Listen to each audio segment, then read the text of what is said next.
ప్రభుత్వం నిరూపించే విధంగా నిన్న వచ్చిన పెట్టుబడులు కానీ ఇవాళ బీద ప్రజలకి ఇస్తున్న సంక్షేమ కార్యక్రమాలు కానీ ఇవన్నీ కూడా మా మీద నమ్మకంతో కాంగ్రెస్ పార్టీ సోనియా గాంధీ గారు ఒక మాట ఇస్తే నిలబెట్టుకుంటారని నమ్మకంతో మాకేదైతే ఓటేసి గెలిపించినారో అదే భావంతో అదే కృతజ్ఞత భావంతో ప్రజలకు చేరువై పనిచేస్తున్న సందర్భం ఇది. రేపు ముఖ్యమంత్రితో సహా ఎవరికి కూడా హాలిడే లేదు. గణతంత్ర దినోత్సవం జరుపుకున్న తర్వాత ఎవరి క్షేత్రాల్లో వారు వెళ్ళి ఈ కార్యక్రమాలు ప్రారంభిస్తూ ఉన్నాం. రేపు దినమంతా కూడా పండగ జరుపుకున్నటువంటి సందర్భం.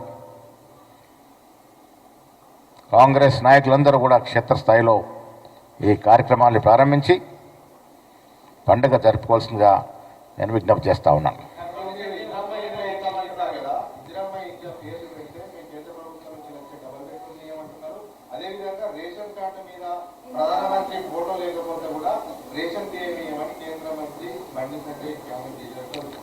దిగజాడు రాజకీయం అంటాం దీన్ని. ఇది కూడా కేంద్ర మంత్రి స్థాయిలో ఉండి ఇంత దిగజాడు మాట్లాడితే ఎట్లా? ప్రధానమంత్రి అందరం గౌరవిస్తాము. మోడీ వ్యక్తిగతంగా చూడం కదా, ప్రధానమంత్రికి అందరం గౌరవిస్తాము. ఎందుకు ఇందిరమ్మ పేరు పెట్టకూడదు? ఇందిరమ్మ త్యాగం ముందర మీ త్యాగం ఏంటి? ఇందిరమ్మ త్యాగం ముందర మోడీ పర్సనాలిటీ ఎంత? ఇందిరమ్మ త్యాగం ఎక్కడ? ఇందిరమ్మ రాజకీయ పరిణతి ఎక్కడ? ప్రపంచవ్యాప్తంగా ఉక్కుమైలుగా పేరు పొందినట్టు ఇందిరమ్మ పేరు పెట్టుకుంటే మీ కడుపు నొప్పి ఏంటి? పథకాలు పేర్లంత మాత్రాన మేము ఇవ్వము అంటే ప్రజల యొక్క ఆకాంక్షలు మీరు కించపరిచినట్టే. బండి సంజయ్ గారు ఒక రకంగా ఈ రకంగా మాట్లాడేందుకు క్షమాపణ చెప్పాలి. ఇందిరమ్మ ఈ దేశ ప్రజలందరూ కూడా ఇప్పటి గుండెలు పెట్టుకొని ఒక తల్లిగా చేసుకున్న మహానాయకురాలు. ఆవిడ పేరు పెడితే మీకు ఇంత నొప్పి అంటే ఏ రకంగా అంటారు? ఏ హక్కుతో అంటా ఉన్నారు మీరు? ఇందిరమ్మ పేరు పెడితే ప్రధానమంత్రి ఫోటో పెట్టుకునే కార్యక్రమాలు ఇవ్వలేమని. ఇవాళ ఇందిరమ్మ ఇల్లు ఇస్తూ ఉన్నాం. మేము ఎక్కడ కూడా పార్టీ చూడట్లేదు కదా. ఎవరు అర్హులైతే వారికి ఇస్తూ ఉన్నాం. ఇంత దిగజాడు రాజకీయాలు చేయొద్దని నేను బండి సంజయ్ గారు ఇటో పలుకుతా ఉన్నా. ఇందిరమ్మ ఈ దేశంలో గొప్ప మహానాయకురాలు. ఈ దేశంలో కదా ప్రపంచవ్యాప్తంగా పేరు గడించినటువంటి భారతదేశానికి ఒక పేరు తెచ్చినటువంటి ఉక్కుమైలుగా చెందినటువంటి మహానాయకురాలు ఇందిరాగాంధీ గారు. ఆ తర్వాత రాజీవ్ గాంధీ గారు ప్రాణాలు అర్పించారు ఈ దేశం కోసము. అరే మీ ఇళ్లలో శూనకాలు కూడా కావాలి దేశం కోసం. గాంధీ కుటుంబంలో అందరూ ప్రాణత్యాగం చేస్తారు, దేశం కోసం ప్రాణత్యాగం చేస్తారు. ఇందిరాగాంధీ తూటాలకు బలైంది, రాజీవ్ గాంధీ బాంబు దాడులకు బలయ్యాడు, నెహ్రూ 9.5 సంవత్సరాలు నిరాటకంగా జైల్లో ఉన్నాడు. ఎవరు చేయగలుగుతారు ఈ కార్యక్రమాలు? ఇంత త్యాగం ఎవరు చేయగలుగుతారు? అలాంటి కుటుంబాన్ని కించపరిచే విధంగా ఎవరు మాట్లాడినా ప్రజలు క్షమించరు. ప్రధానమంత్రిగా అందరం కూడా గౌరవిస్తాము, కానీ మీరు ఇంత దిగజారు రాజకీయాలు చేస్తే ప్రజలు సహించరనే మాట మీ ద్వారా వారికి స్పష్టం చేస్తూ ఉన్నాను. ఇంకా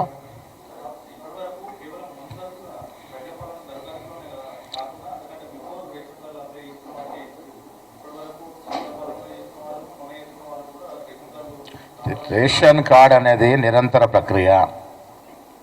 దీంట్లో స్క్రూటినీ జరుగుతుంది. మేము దానిలో పొందుపరిచిన నిబంధన ఏంటంటే ఇప్పుడు ఇందిరమ్మ ఇల్లు కూడా అతి నిరుపేదవాడయి వారికి ఇల్లు లేకుంటే వారు అర్హుడవుతాడు. ఇప్పుడు చాలా చోట్ల మాకు కంప్లైంట్స్ వస్తూ ఉన్నాయి, ఇల్లున్న వారికి ఇల్లు పేర్లు వచ్చాయని. ఇవన్నీ కూడా స్క్రూటినీ జరుగుతాయి. లేదా చేస్తాం అవసరం ఉన్నప్పుడల్లా ప్రజల ప్రభుత్వం ఇది. కొంత కట్టడి పీరియడ్ పెట్టుకున్నా అవసరం వచ్చినప్పుడు ప్రజలను ఆదుకోవడానికి సడలింపులు కూడా ఉంటాయి. ఇప్పుడు పీరియడ్ పెట్టారు, అప్లై చేశారు, స్క్రూటినీ అవుతుంది. నిజంగా లబ్ధి పొందాల్సిన వాడు అర్హత ఉన్న వాడికి డెఫినెట్గా ఆ లబ్ధి చెందాలనేదే మా కోరిక. ఎవరికి కూడా బీదవాడు ఎవరికి కూడా ఈ పథకం చేజారిపోకుండా ఉండడానికి జాగ్రత్తలు తీసుకుంటా ఉన్నాం. చాలా చోట్ల కంప్లైంట్స్ వస్తూ ఉన్నాయి.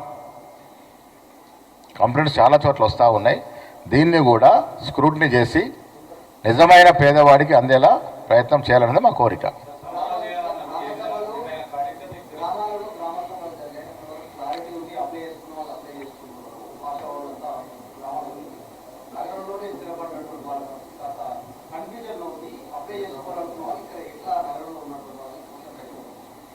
ఇప్పుడు ఏదైనా ఒక ప్రొసీజర్ ప్రకారం అప్లై చేసుకోవాలి. అప్లై చేయకుండా అయితే పిలిచి ఇవ్వలేము. మనకు ఎలా తెలుస్తుంది? అప్లై చేసుకోవాల్సిన పరిస్థితి ఉంది, చేసుకోవాలి. దానికో సమయం పెట్టాం, దానికో టైం పెట్టాం. అప్లై చేసుకున్న సమయంలో అప్లై చేసుకోవాలి. ఇంకా రాని వారు ఏమైనా ఉంటే రేపు ప్రభుత్వం మళ్ళీ ఆలోచిస్తారు.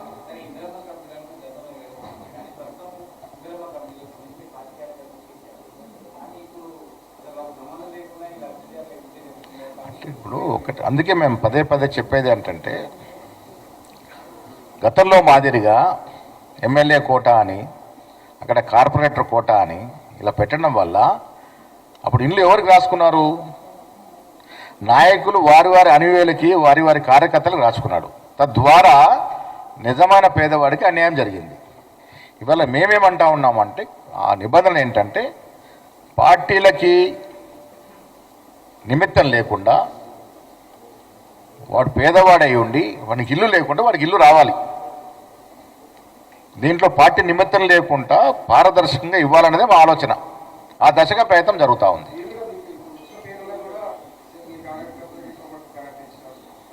ఎక్కడ ఇప్పుడు మా కార్యకర్తల గొగ్గోలు పెడుతున్నాం, మా పేర్లు లేవని. చాలా చోట్ల అదే కాంప్లైంట్ వస్తుంది మాకు.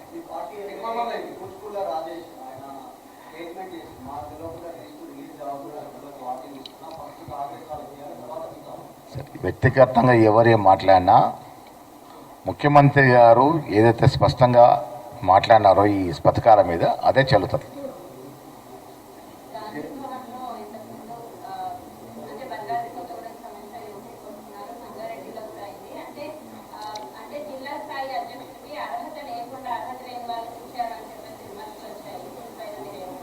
సమగ్రంగా విచారణ జరుపుతూ ఉన్నాము. ఇరువైపుల వాదనలు విన్నాను నేను. అవన్నీ కూడా క్లారిటీగా సర్టిఫికెట్స్ తెప్పించమని చెప్పాను. అర్హత లేకుండా ఒకళ్ళు ఓవర్ ఏజ్ అయి ఉండి ఆ పిల్లాడు ఎలక్ట్ అయితే దాని మీద కూడా మేము కేంద్ర యువజన కాంగ్రెస్కి లేఖ రాస్తాము. వాస్తవాలు తెలుసుకొని తగు నిర్ణయం చేయాల్సిందిగా రేపే నేను కేంద్ర యువజన కాంగ్రెస్ సెంట్రల్ లీడర్షిప్కి లేఖ రాయబోతా ఉన్నాను.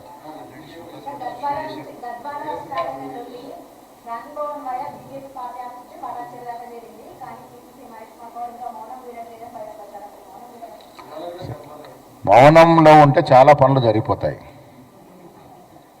మౌనంగా చాలా పనులు చేయొచ్చు. నేను రేపు షాద్నగర్ పోయే ప్రయత్నంలో ఉన్నాను.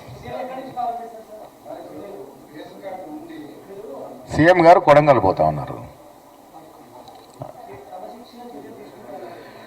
కమిటీ వేసాము. ఏదైనా ప్రజాస్వామ్య పద్ధతంగా వాస్తవాలు తెలుసుకోకముందు ఎవరి మీద కూడా చర్యలు తీసుకోలేము. వస్తాయి, మనం వాళ్ళకి కొంత టైం పెట్టాము. ఎమ్మెల్యే గారు కూడా బిజీగా ఉన్నారు. పోయి తీసుకొని వచ్చిన తర్వాత డెఫినెట్గా దాని మీద ఏం చేయాలో ఆలోచిస్తాం.